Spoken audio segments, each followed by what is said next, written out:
అంటే ప్రపంచంలో చాలామంది ఉన్నారు, వారెవరికీ లేనటువంటి ఒక గొప్ప భాగ్యం మనకిక్కడ ఈ కళ్యాణోత్సవం సేవించేటువంటి ఒక గొప్ప భాగ్యం మనకు కలిగింది. అది మనకు లభించింది అని అంటే మనం చాలా అదృష్టవంతులం కింద లెక్క. అందుకని మనం తొందరపడకుండా చక్కగా ఈ కళ్యాణోత్సవ సేవను మనం పూర్తిగా చేసుకుందాం.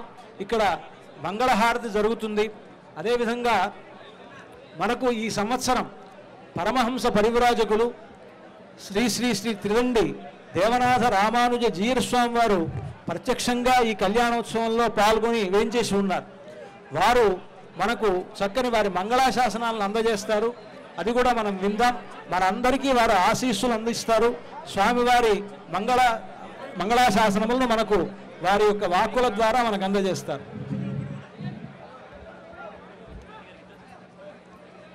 बोल राजा रामचंद्र भगवान की जय श्री राम. प्रिय भगवत बंधुవులారా,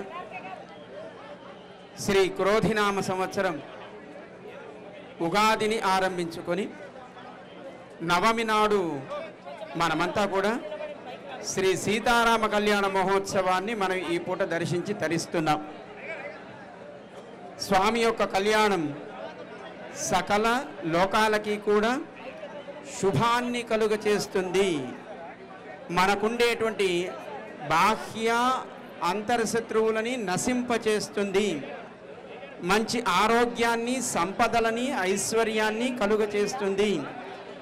లోకమంతా సుభిక్షంగా శాంతిమయం అయ్యేట్టుగా చేస్తుంది అని మనకు ఆగమాలు చెబుతున్నాయి. ఈ సంవత్సరానికి పేరే క్రోధి నామ సంవత్సరం అని పేరు. అంటే అందరిలో మరి క్రోధం ఎక్కువగా ఉంటుందేమో, ప్రకృతిలో కూడా కోపం ఎక్కువగా ఉంటుందేమో. ఆ కోపం ఉపసంహరించబడి అందరూ శాంతమయం కావాలి అని శాంతస్వరూపుడైనటువంటి శ్రీ రామచంద్రుడు అమ్మ సీతమ్మ యొక్క కళ్యాణ మహోత్సవంలో మనమంతా తరిస్తూ జగమంతా తరించాలి అని ప్రార్థన చేస్తున్నాం. అంతేకాదు రేపు స్వామి యొక్క పట్టాభిషేక మహోత్సవం జరగబోతుంది.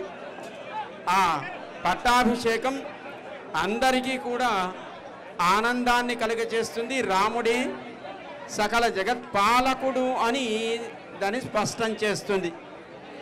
భరతుడు రామచంద్రుడు రావణ సంహారం చేసి తిరిగి అయోధ్యకు చేరే సమయంలో రాముడు వనవాసంలోకి వెళ్ళేటప్పుడు రామ పాదుకలని స్వామి పరిపాలిస్తున్నట్టుగా భావిస్తూ సింహాసనం పైన వాటిని ఉంచి భరతుడు రామ పరిపాలన తరపున తాను పరిపాలించాడు.